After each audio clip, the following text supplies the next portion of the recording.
ആദ്യം ചോദ്യം വായിക്കുക. ഒരു ചതുരത്തിൻ്റെ നീളം 20% വർദ്ധിപ്പിക്കുകയും വീതി 10% കുറയ്ക്കുകയും ചെയ്താൽ പരപ്പളവ് ഡാഷ്. ഇങ്ങനെയുള്ള ജോമെട്രിക്കൽ ക്വസ്റ്റ്യൻ ചെയ്യുമ്പോൾ നമ്മൾ അത് ചതുരമാകാം, സമചതുരമാകാം, വൃത്തം, അങ്ങനെ പല പല രൂപത്തിൻ്റെ ഇതേ മോഡൽ ക്വസ്റ്റ്യൻസ് വരാറുണ്ട്. അപ്പം ഞാൻ ചതുരത്തിനെയാണ് ഇപ്പോൾ ആദ്യം പറയുന്നത്.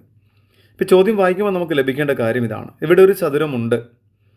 ആ ചതുരത്തിനൊരു നീളമുണ്ട്, വീതിയുണ്ട്, അതിന് പരപ്പളവുണ്ട്, ചുറ്റളവ്, ഇതെല്ലാം ഉള്ള ഒരു ചതുരം ഇവിടെ ഉണ്ട്. ആ ചതുരത്തിനെയാണ് നമ്മൾ ആദ്യം എടുക്കുന്നത്. അപ്പോൾ ഉണ്ടായിരുന്ന ഒരു ചതുരം, ആ ഇൻഷ്യൽ ഏരിയ അഥവാ ആദ്യം ഇപ്പോൾ ഉള്ള ആ ചതുരത്തിൻ്റെ പരപ്പളവ് അതാ ഏരിയ എന്ന് പറയുന്നത് 100 എന്ന് കൺസിഡർ ചെയ്യാം.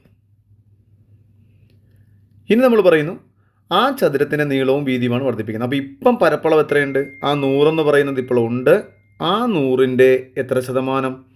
20% വർദ്ധിപ്പിച്ചു എന്ന് പറയുമ്പോൾ 120/100 എന്നാവും. ഇനി വീതി 10% കുറച്ചു എന്നാണ്. അപ്പോൾ 10% കുറയുമെന്ന് വെച്ചാൽ എത്ര ശതമാനം? 90% എന്നാണ്. ഇനി നമുക്ക് വെട്ടിക്കളയാം. 100 100 വെട്ടിപ്പോയി, 0 0 വെട്ടിപ്പോയി, 0 0 വെട്ടിപ്പോയി. 12 × 9 എന്ന് വെച്ചാൽ എത്രയാണ്? 108 എന്നാണ്. അപ്പോൾ നമുക്ക് പറയാം 100 ആയിരുന്നു ആദ്യത്തെ ഏരിയ, ഇപ്പം 108 ആയി. അപ്പം നമുക്കെന്ത് പറയാം?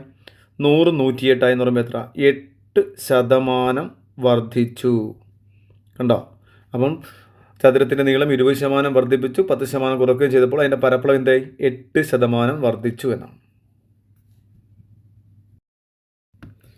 നിങ്ങൾക്ക് പ്രാക്ടീസ് ചെയ്യാനായിട്ട് 2 ക്വസ്റ്റ്യൻ.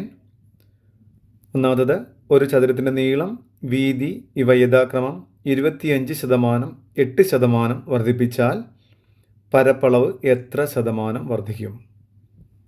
രണ്ടാമത്തെ ക്വസ്റ്റ്യൻ, ഒരു ചതുരത്തിൻ്റെ നീളം 5% വർദ്ധിപ്പിക്കുകയും വീതി 20% കുറയ്ക്കുകയും ചെയ്താൽ പരപ്പളവ് ഡാഷ്. ചെയ്ത് നോക്കുക.